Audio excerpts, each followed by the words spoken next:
วัสดีครับ คลิปนี้เราจะมาวิเคราะห์ตัวเลขจากแดชบอร์ดพร้อมวิเคราะห์ตัวเลขที่ได้ในเชิงบริหารภายในระบบ SmartBiz 366 แดชบอร์ดคือหน้ารายงานสรุปผลรวมของข้อมูลทางบัญชี เช่น ยอดขาย กำไร ยอดลูกหนี้ เจ้าหนี้ หรือสินค้าคงเหลือ ซึ่งโปรแกรมจะดึงข้อมูลจากระบบทั้งหมดมาสรุปให้ดูในรูปแบบกราฟหรือแผนภูมิ เพื่อให้ง่ายต่อการวิเคราะห์ดูกันที่แดชบอร์ดระบบแรกนะครับบัญชีเจ้าหนี้หนี้ส่วนใหญ่อยู่ในช่วง 1-30 วันแทบจะ 100% ของยอดรวมสถานะดีหนี้ทั้งหมดอยู่ในช่วงที่ยังไม่เกินกำหนดชำระมากนัก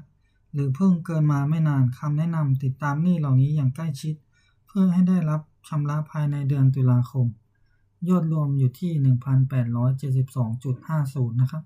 ต่อไปดูกันที่บัญชีลูกหนี้บัญชีลูกหนี้มียอดรวม 1,872.50 ยอดรวมหนี้ค้างชำระมีจำนวนไม่สูงเป็นไปได้ว่าบริษัทเพิ่งเริ่มดำเนินงานหรือมีการเก็บหนี้ที่รวดเร็ว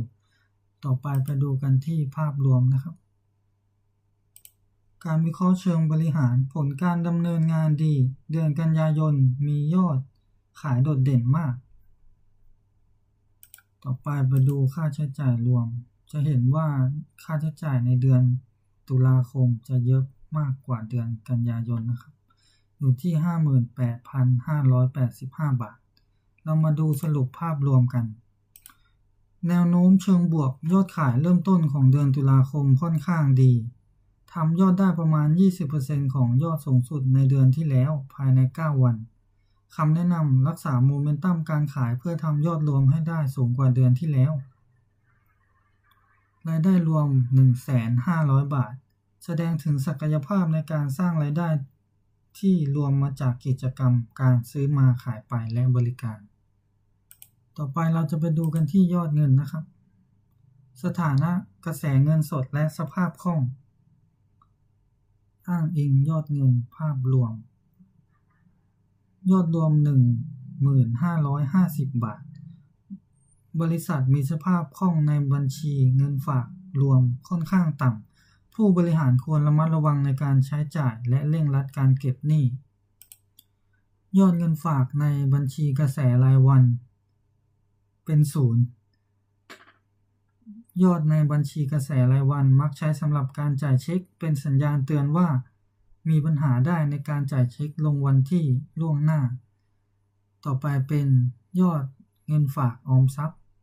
เป็นแหล่งเงินสดหลักในปัจจุบันซึ่งแสดงให้เห็นว่าสภาพคล่องส่วนใหญ่อยู่ในรูปแบบที่ถอนได้ทันทีผมจะมาสรุปสำหรับเชิงบริหารทั้งหมดนะครับโดยรวมแล้วบริษัทมีประสิทธิภาพการขายที่สูงโดยมีรายได้รวมสะสมเกิน 100,000 บาทและมีการจัดการลูกหนี้ที่ดีมากเนื่องจากหนี้ค้างชำระอยู่ในช่วงที่ต้องติดตามปกติไม่เกิน30 วันข้อควรระวังเด่นสภาพคล่องยอดรวมเงินสด 1,550 บาทถือว่าต่ำเกินไปเมื่อเทียบกับยอดขายรวมการจัดการเช็คยอดเงินในบัญชีกระแสรายวันเป็นศูนย์ผู้บริหารควรโอนเงินจากบัญชีออมทรัพย์เข้าบัญชีกระแสรายวันทันทีเพื่อป้องกันปัญหาเช็คเด้งจากรายการจ่ายประจำเดือนที่เกิดขึ้นในเดือนนี้การวิเคราะห์นี้ชี้ให้เห็นว่าผู้บริหารต้องเปลี่ยนโฟกัสจากการขายไปสู่การบริหารสภาพคล่องและการเงินทันทีครับ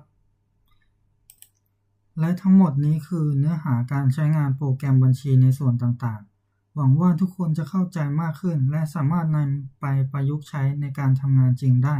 ขอบคุณที่ติดตามชมจนจบครับ